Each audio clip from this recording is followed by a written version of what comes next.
Good morning, and thanks for coming out today. My name is Tom Lee, and this work involves invasive shrubs in our New Hampshire forests. Steve Eisenhower and Abby Ziedema are also authors on this project. We're going to talk about invasive shrubs in forests, and we'll cover kind of four topics. First, we'll introduce the cast of characters, the invasive shrubs that do invade our forests. We'll talk about invasion and forest type. It turns out that invasives aren't distributed willy-nilly over the landscape. There's a pattern. We'll talk about response of invasives to logging and disturbance, and we'll talk about some control possibilities. Just a quick introduction of the cast of characters. There's about 10 invasive shrub species in New Hampshire forests. I should define some terms here. An invasive shrub is a plant from afar. It was introduced to the state by humans. Some introduced plants just stay where you put them, but some spread and invade our natural native communities. And invasive plants are from afar. They're non-native, but they invade our native forests. And there are about 10 shrubs that we find in our New Hampshire forests. Autumn olive, a couple of honeysuckles, Morose and Totarian, Japanese and European barberry, burning bush, my personal nemesis, glossy buckthorn, but its close relative common buckthorn is also found in our woods, multiflora rose, and I didn't have a picture, but bluntleaf privet is also occasional in our woods.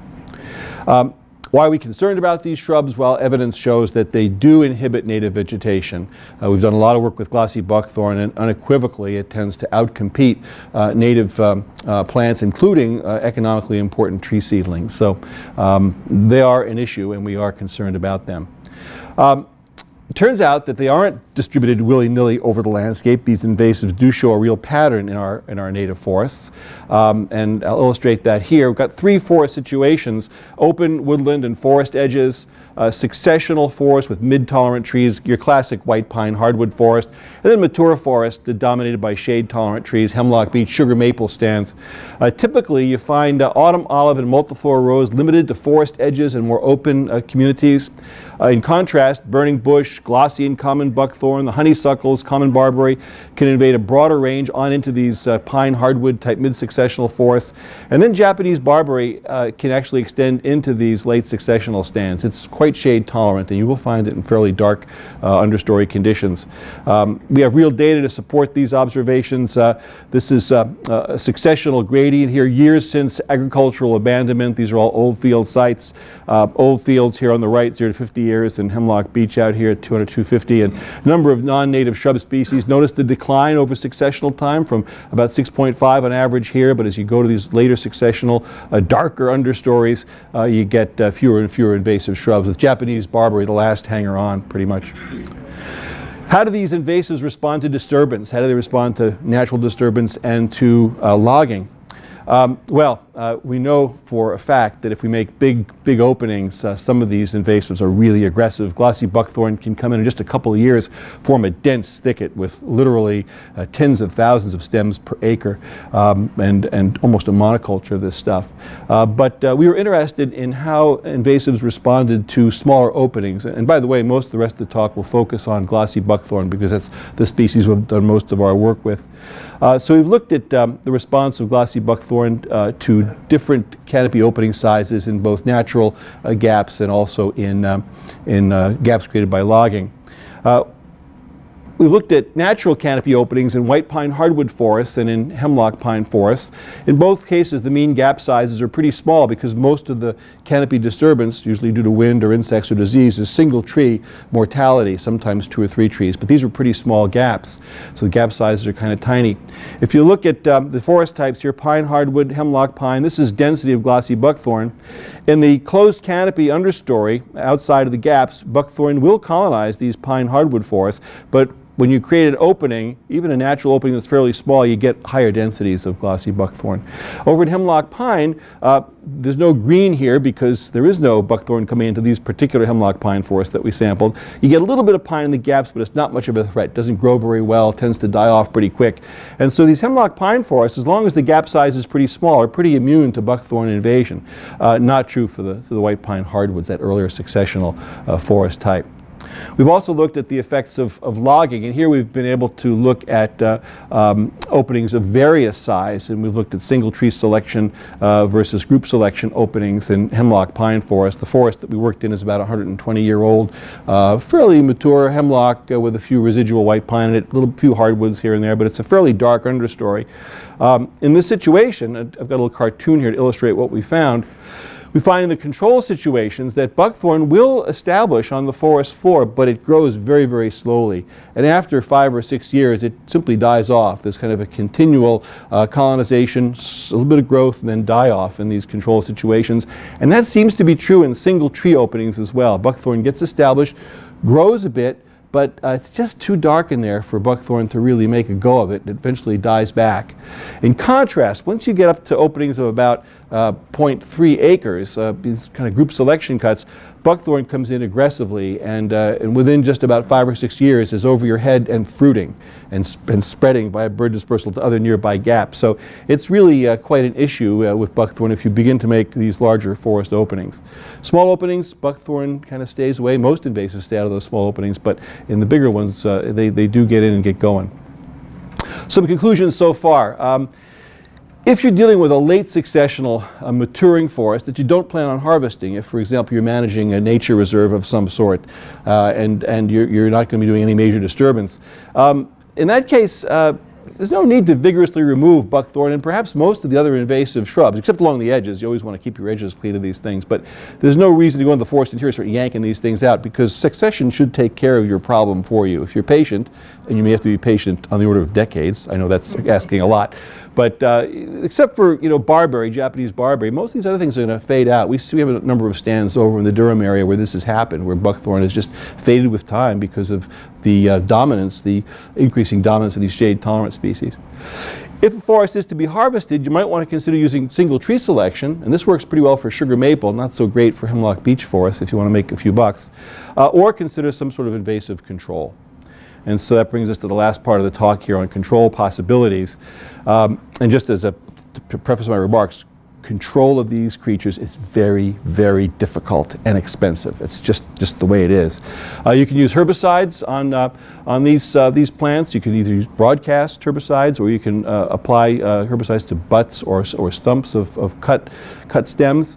You can use manual cutting, and I'll talk about some manual cutting experiments we've done over at UNH. And then you can use weed wrench removal, which is pretty tedious. All of these are expensive, and therefore the key to invasive control is early detection, rapid response. You should know your land, know your forest.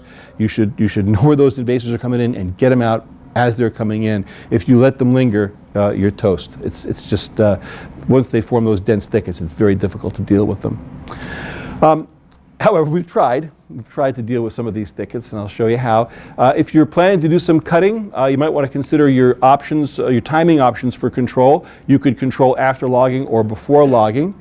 If you elect to control after logging, and that's kind of traditionally the way people do it, consider that your buckthorn or other invasives are now growing in bright sun. They're very happy.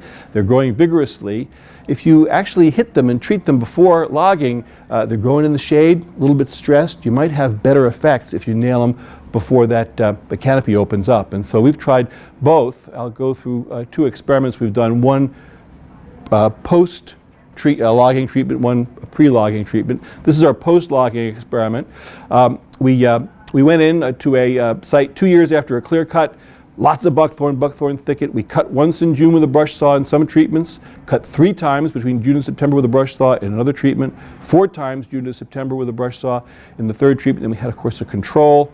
The response that we looked at was white pine release. We looked to see if the white pine seedlings were released from competition by these various treatments. And sure enough, relative height growth rate of white pine seedlings. Here are the 4 treatments: uncut, 1 cut, 3 cut, 4 cut.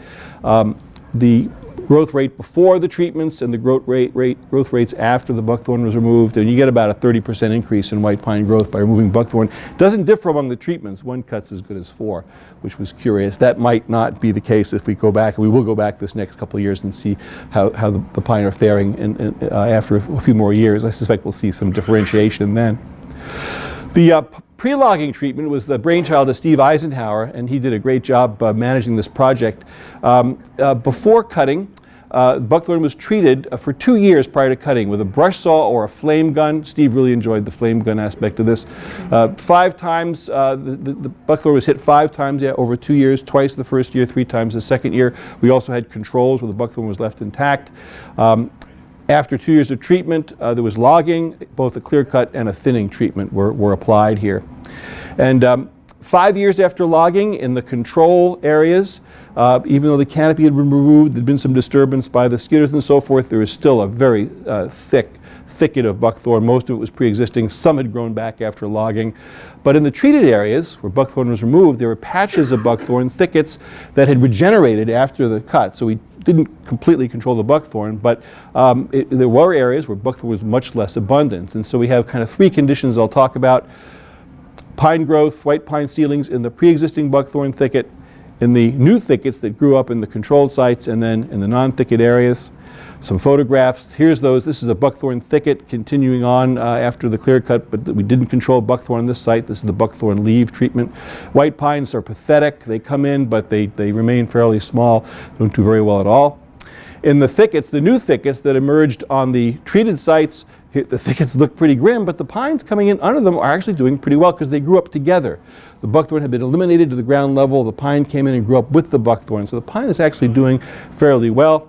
But the best pine regeneration is in these areas in between those thickets where, in fact, we have pines that are 5 years old now, and some of them are almost over my head. So they're growing really well in these conditions.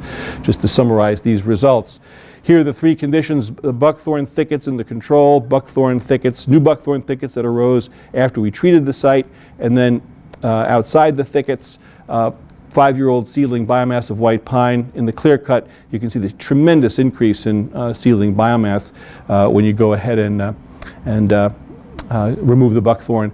But not quite so dramatic, although still statistically significant in the thin stands. So there is some hope for controlling these things manually.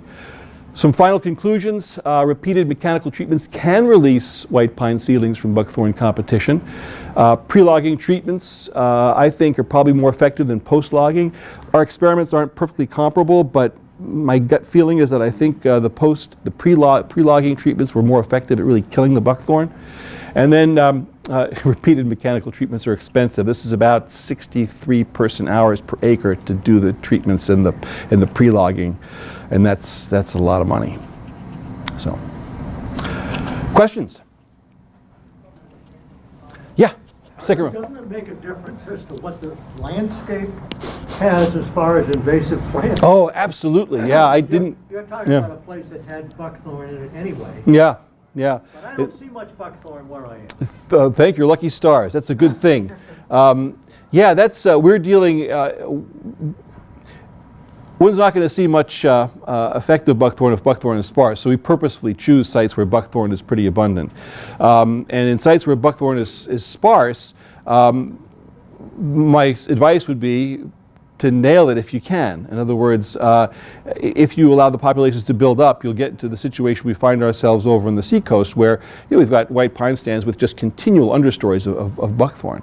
It's pretty difficult to control it when it gets that bad. So if you see a patch of it in your woodlot or all along the edges, the best thing to do is get out there and yank it up and be persistent about it. But it's good that you don't have a lot of it in your area. That's a good sign. Yes? How does it propagate? It's my initial view about buckthorn was that it must be a lot of vegetative propagation, but there isn't. It will sprout from a cut stem. If you cut it back, it'll sprout like crazy, but it doesn't spread. There are no stolons, no rhizomes. All the new shoots you see coming out of the ground are all from seed. And How do the seeds spread? The seeds are spread by birds, and they're produced in vast quantities, and they're spread by birds, and the seeds have about at least a 3-year and probably a 10-year dormancy, so they can remain in the soil like pin cherry. The seeds remain in the soil and really can sprout almost any time over a 10-year period. So yeah, it's a little bit spooky.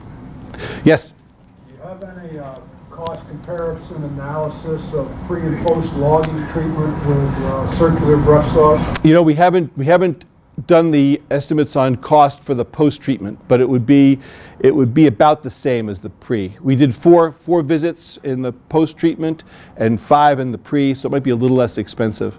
But the return wasn't as great either. The unfortunate thing is these two experiments aren't perfectly comparable for a variety of reasons. But my impression is it might be a little cheaper to do the post-treatment, but still pretty expensive. And we don't have those numbers worked up yet, but we will at some point. We'll get those out.